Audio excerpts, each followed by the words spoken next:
শিখব বাংলা ব্যঞ্জন বর্ণ মোট ৩৯টি। চলো এবার শুরু করি। ক, খ, গ, ঘ, ঙ, চ, ছ, বর্গীয় জ, ঝ, ঞ, ট, ঠ, ড, ঢ, মূর্ধন্য ট, ঠ, ড, ঢ,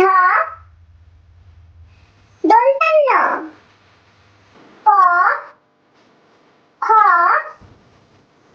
গ, ঘ, ম, অন্তস্থ জ, র, ল, তালব্য শ, মূর্ধন্য ষ, দন্ত্য স, হ, ডয় শূন্য র, ঢায় শূন্য র, অন্তস্থ খণ্ডত্ব অনুস্বার বিসর্গ চন্দ্রবিন্দু। আজকের মতো আমাদের পড়া এখানে শেষ হচ্ছে।